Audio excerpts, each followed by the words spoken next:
All right. Assemblyman, let me ask you, and I want your honest opinion here. When I warn the rest of the country about how slick this guy is it a legitimate warning? It's 100% a legitimate warning. It's only in this state where you can fail upwards all the way. And not only is it Gavin Newsom that failed upwards, Kamala Harris also failed her way all the way to the vice presidency. So yes, you do have to be worried. But what I will say is that there are so many policy failures and issues here in the state of California. This is something that when he said it poked the bear and it woke up, well, Gavin Newsom is about to wake up. The largest Republican Party in the entire United States is right here in California. Yes, we have been beaten down before, but there's a lot of new legislators right now and legislators that are still here ready to fight. And I warned the governor before this came, don't do it. This is not a battle of who can be the worst or who's the best at cheating. We already know Gavin Newsom's pretty good at that already with his track record. But what we're going to do is wake Californians up, wake Republicans up, and wake people up who just want to do the right thing because this governor can't get it right. Yeah. Most people out there don't know more Republicans voted for Donald Trump in California than any other state in the country. That includes Texas. They're just still wildly outnumbered out there. And I will agree to you. You know, I do radio down in Los Angeles. There are a few real good conservatives, you being one of them, willing to put up a fight there. What can you do? I know you're wildly in the minority in the state assembly, but what can you do to push back against Gavin Newsom in this quest for a special election to redo the Constitution so he can redraw the districts?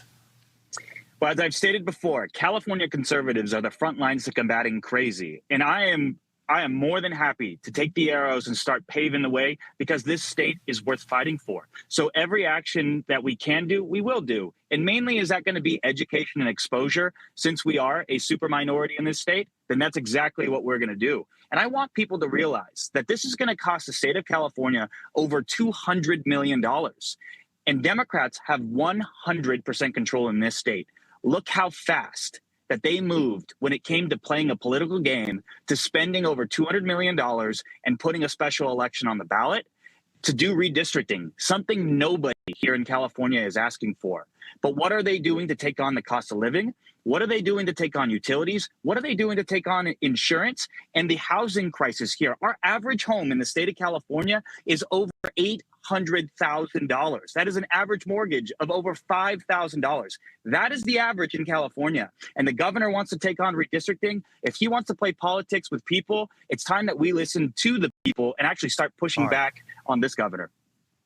Agree on all of that. We've got to find a tangible way to stop him. I'm curious, is it even legal for him to go to the state assembly to call a statewide election? I know other statewide elections, you've got to gather signatures, you got to do all these things.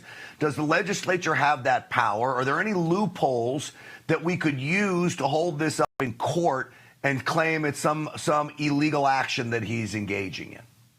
That's actually what we are working on exposing. A lot of these legislators actually have a benefit to drawing more congressional districts. Are they writing this to actually benefit themselves? Do they have some power granted to them because they have the supermajority? Yes. But are they in favoring themselves and benefiting themselves through this legislation? That is a question we're going to ask. And we're going to really expose to a lot of people just how corrupt it is here in California. All right. And that's the kind of thinking that we need, because even if you lose in court, and you might in California, right? We all know the courts out there. But if you can drag this out and run out the clock, because it's only, a few weeks, a couple months that he has to do this and run this special election by November, correct? You're exactly right. We actually have to get this done, I believe, within the next 2 weeks, if we're going to have enough time to have an election by November 4th. I'm going to challenge the governor.